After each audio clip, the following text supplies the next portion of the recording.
Kidney cyst అంటే ఏంటో తెలుసుకోవాలి ఫస్ట్ మనము.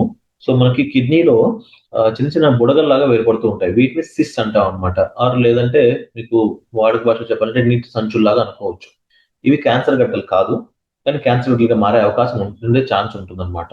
సో, ఈ కిడ్నీలో ఏర్పడే నీటి సంచుల్ని మనం సిస్ట్స్ అంటాం. ఈ సిస్ట్స్ ఉండి కిడ్నీలో ఎక్కువైపోతే గనుక దాన్ని సిస్టిక్ కిడ్నీ డిసీజ్ అంటాం అన్నమాట. మనకి అడల్ట్‌లో మోస్ట్‌లీ చూసుకుంటే గనక జెనెటిక్ కండిషన్స్ ఏడీపీకేడీ అట్లా వస్తూ ఉంటుంది. అండ్ చిన్న పిల్లల్లో కూడా ఏఆర్‌పీకేడీ అని కొన్ని సిస్టిక్ డిసీజ్ వస్తూ ఉంటాయి. లేదంటే వేరే రకమైన సిస్టిక్ జన్యుపరంగా వచ్చే జబ్బులు కొన్ని ఉంటాయి పిల్లల్లో. వాటిలో కూడా మనం సిస్ట్ చూడొచ్చు. అండ్ పెద్దవాళ్ళలో మనకు వయసుతో పాటు కిడ్నీ ఫెయిల్యూర్‌లో కూడా కొన్ని కొన్ని సార్లు సిస్ట్‌లు చూస్తూ ఉంటాం. అక్వైర్డ్ సిస్టిక్ కిడ్నీ డిసీజ్ అంటామన్నమాట. సో, మోస్ట్‌లీ కొంచెం వయసు వల్ల అండ్ కిడ్నీ ఫెయిల్యూర్ వల్ల వచ్చే సిస్ట్‌లు, జెనెటిక్ పరంగా వచ్చే సిస్ట్‌లు ఇవి పెద్దవాళ్ళలో చూస్తూ ఉంటాము. చిన్న వాళ్ళలో గనక చూసుకున్నట్లయితే ఏఆర్‌పీకే అది జన్యుపరంగా వచ్చేది. అండ్ కొన్ని వేరే రకమైన పరంగా వచ్చే సిస్ట్‌లు ఉంటాయన్నమాట. సో, చిన్న పిల్లల్లో మోస్ట్‌లీ జెనెటిక్ ఉంటుంది. పెద్దవాళ్ళలో వేరే కారణాల వల్ల ఉండే అవకాశం ఉంటుంది.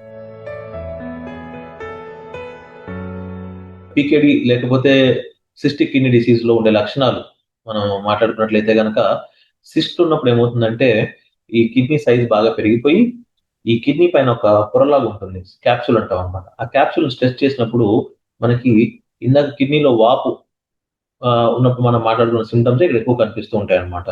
బ్యాక్ పెయిన్, లో బ్యాక్ పెయిన్, పక్క నొప్పులు రావడము అండ్ ఏడీపీకేడీ అనే ఒక కండిషన్ మనం మోస్ట్ కామన్‌గా చూసే కండిషన్. దాంట్లో కిడ్నీలు బాగా పెద్దగయిపోతాయన్నమాట. అంటే ఫర్ ఎగ్జాంపుల్ మనం నార్మల్ కిడ్నీ సైజ్ తీసుకున్నట్లయితే గనక 8 సెంటీమీటర్స్ నుంచి 10 సెంటీమీటర్స్ మధ్యలో ఉంటుంది.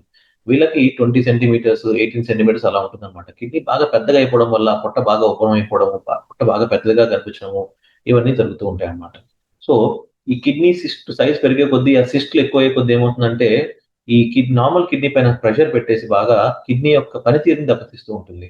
సో, దీనివల్ల కిడ్నీ ఫెయిల్యూర్ యొక్క లక్షణాలు మళ్ళీ అంటే బీపీ పెరగడము అండ్ ఈ సిస్ట్‌లు ఏవైతే బుడగలు ఉంటాయో దాంట్లో తరచుగా ఇన్ఫెక్షన్ రావడము అండ్ సిస్ట్‌లు పగిలిపోవడం వల్ల బ్లీడింగ్ అవ్వడము, యూరిన్‌లో నుంచి బ్లడ్ రావడము అండ్ మూత్రంలో రక్తం రావడం ఇవన్నీ జరుగుతూ ఉంటాయి. ఇప్పుడు ఈ సిస్టిక్ కిడ్నీ డిసీజ్‌లో మనం ఎక్కువగా మాట్లాడుకున్నట్లయితే గనుక ఏడీపీకేడీ గురించి మాట్లాడుకోవాల్సొస్తుంది. ఎందుకంటే అది మోస్ట్ కామన్‌గా చూసే కండిషన్ మనం. సో, దీన్ని జన్యుపరంగా వచ్చే జబ్బిది. అంటే ఫ్యామిలీలో ఆల్రెడీ ఫ్యామిలీ హిస్టరీ ఉంటుంది. 95% ఆఫ్ ద పీపుల్‌లో ఈ పీకేడీ అనే జబ్బులో మనకేమవుతుందంటే ఆల్రెడీ మదర్‌కో, ఫాదర్‌కో ఈ జబ్బు ఉంటుంది. వాళ్ళ నుంచి మీకొస్తుంది మనకొస్తుందన్నమాట. సో, ఇలాంటి వాళ్ళకి మనకి ఫ్యామిలీ హిస్టరీ ఎవరికైతే ఉందో, కొంచెం బీపీ పెరగడం మొదలైందో 35 ఇయర్స్ తర్వాత అల్ట్రాసౌండ్ చేస్తే మనకి సిస్ట్‌లు కనపడడం మొదలుపెడతాయి. అంతకంటే ముందు చూసుకోవాలంటే గనక సీటీ స్కాన్ గాని, ఎంఆర్ఐ గాని చేపించుకోవాల్సొస్తుందన్నమాట. సో, ఫ్యామిలీ హిస్టరీ ఉన్న వాళ్ళకి డెఫినైట్‌లీ ఒక వయసు దాటిన తర్వాత అంటే 35 ఇయర్స్ దాటిన తర్వాత అల్ట్రాసౌండ్ చేపించుకోవడము, లేదంటే బీపీ గాని, లేదంటే యూరిన్‌లో బ్లడ్ రావడం గాని జరిగినప్పుడు ఇమ్మీడియేట్‌గా అల్ట్రాసౌండ్ చేసుకోవడం చేస్తే మనకి ఈ సిస్ట్‌లు బయటపడతాయి. ఇప్పుడు మనం సిస్టిక్ కిడ్నీ డిసీజ్ అంటే దానిలో చాలా రకాలుంటాయి. బట్ మనం మేజర్‌గా మాట్లాడుకోవాల్సింది పీకేడీ పాలిసిస్టిక్ కిడ్నీ డిసీజ్ గురించి. This is 100% genetic. అంటే మన మదర్‌లో గాని, ఫాదర్‌లో గాని ఉంటేనే మనకొస్తుంది. మదర్‌లో గాని, ఫాదర్‌లో గాని ఉంటే మనకొచ్చే అవకాశం 50% ఉంటుందన్నమాట. సో, మనకి ఫ్యామిలీ హిస్టరీ డెఫినైట్‌లీ ఉంటే గనక మనము జెనెటిక్ టెస్టింగ్ ద్వారా కూడా దీన్ని మనం ముందే ఐడెంటిఫై చేయొచ్చు. అండ్ కొంతమంది ఇప్పుడు మనం రీసెంట్‌గా ఏం చేస్తున్నామంటే మదర్ గాని, ఫాదర్ గాని సిస్టిక్ కిడ్నీ డిసీజ్ ఉంది. లేదంటే ఫ్యామిలీ హిస్టరీలో సిస్టిక్ కిడ్నీ డిసీజ్ ఉంది. అంటే పీకేడీ, ఏడీపీకేడీ ఉంది అని ముందే తెలిస్తే గనక వీళ్ళకి ప్రెగ్నెన్సీ అప్పుడు డైరెక్ట్‌గా నేచురల్ ప్రెగ్నెన్సీ కాకుండా ఐవీఎఫ్ పద్ధతిలో కొన్ని ఎంబ్రియోస్‌ని సెలెక్ట్ చేసుకొని, ఆ ఎంబ్రియోస్‌లో మనం జెనెటిక్ టెస్టింగ్ చేసి ఏ ఎంబ్రియోలో అయితే ఈ జన్యుపరమైన మ్యూటేషన్ లేదో ఆ ఎంబ్రియోస్‌నే మనము ప్రెగ్నెన్సీకి ఇస్తామన్నమాట. సో, అది కూడా చేయొచ్చు. ఈ పీకేడీ కూడా రెగ్యులర్ కిడ్నీ డిసీజ్ లాగే బిహేవ్ చేస్తూ ఉంటుందన్నమాట. అంటే కిడ్నీ ఫెయిల్యూర్ యొక్క లక్షణాలు. అంటే బీపీ పెరగడం. సో, బీపీ కంట్రోల్ చేసుకోవాలి. సో, కిడ్నీ ఫంక్షన్ తగ్గినప్పుడు కాలవాపులు వస్తూ ఉంటాయి. వాటర్ కంట్రోల్ చేసుకోవాలి. సాల్ట్ కంట్రోల్ చేసుకోవాలి. హ్యాబిట్స్ ఫర్ ఎగ్జాంపుల్ స్మోకింగ్ గాని, లేకపోతే ఈ ఆల్కహాల్ తీసుకోవడం గాని, ఇవన్నీ ఆహ్, ఇవన్నీ తగ్గించుకోవాలి. ఇప్పుడు సిస్టిక్ కిడ్నీ డిసీజ్ తగ్గించడానికి కొన్ని కొత్త మందులొచ్చాయి. దాంట్లో మనకి టోల్వాప్టర్ అనే మందొకటి అందరికి పెట్టము. ఆళ్ళ కండిషన్‌ని బట్టి ఎంఆర్ఐ స్కాన్ చేసి వాళ్ళ కిడ్నీలు ఎంత పెద్దగా ఉన్నాయి, ఎంత ఫాస్ట్‌గా పెరుగుతున్నాయో చూసుకొని వాళ్ళకి ఈ టోల్వాప్టర్ అనేది ఇస్తూ ఉంటాం అన్నమాట.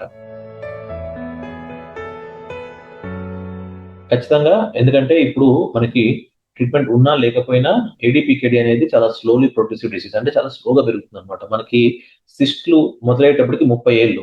అది కిడ్నీని బాగా సైజ్ పెరిగిపోయి కిడ్నీ పాడైపోవడానికి ఇంకో 20 ఏళ్ళు పడుతుంది. అంటే కిడ్నీ డిసీజ్ ఏడీపీకేడీలో, పీకేడీలో మనకి కిడ్నీస్ దీనిలో 2 రకాలుంటాయి. పీకేడీ-1, పీకేడీ-2. ఈ పీకేడీ-1లో డయాలిసిస్ స్టార్ట్ అయ్యడానికి 50, 55, 60 అవుతుంది. 60 ఇయర్స్. అంటే పేషెంట్‌కి వేరియేషన్స్ ఉంటాయి. బట్ జనరల్లీ సమ్‌వేర్ బిట్వీన్ 50 ఏళ్ల నుంచి 60 ఏళ్ల వరకు పడుతుంది. మీ కిడ్నీ మొత్తం డ్యామేజ్ అయిపోయి డయాలిసిస్ మీదకి రావడానికి. 2 పీకేడీ-2 ఇది ఇంకా స్లోగా పెరిగే డిసీజ్ అన్నమాట. అంటే కిడ్నీలో సిస్ట్‌లు మొదలయ్యి మీ కిడ్నీ మొత్తం డ్యామేజ్ చేసి లాస్ట్ స్టేజ్‌కొచ్చి మీరు డయాలిసిస్, ట్రాన్స్‌ప్లాంట్‌కెళ్ళే టైంకి మీకు 55, 60, 65, 70 కూడా వస్తూ ఉంటుందన్నమాట పీకేడీ-2లో. సో, ఈ డ్యామేజ్ అయితే అవుతుంది. కానీ ఆ డ్యామేజ్ మనం స్లో చేయొచ్చు. ఇది స్వతహాగా చాలా స్లోగా పెరిగే జబ్బు. దాన్ని ఇంకొంచెం మనం స్లో చేయొచ్చు డెఫినైట్‌లీ. ఈ కిడ్నీ డిసీజ్ ఉన్న వాళ్ళ life style changes regular kidney disease ఉన్న వాళ్ళలాగే ఉంటుందండి. ఒకటే చేంజ్ ఏంటంటే రెగ్యులర్ కిడ్నీ డిసీజ్ ఉన్న వాళ్ళలో మనము వాటర్ తక్కువ తాగమని చెప్తాం. వీళ్ళకి ఎక్కువ తాగమని చెప్తాము. సాల్ట్ తగ్గించమని చెప్తాము. అండ్ ఈ రెగ్యులర్ బీపీ కంట్రోల్ మెడికేషన్స్ గాని ఇవన్నీ హాబిట్స్ మానేయడము, స్మోకింగ్ లాంటివి ఉంటే మానేయడం ఇవన్నీ చెప్తూ ఉంటాం.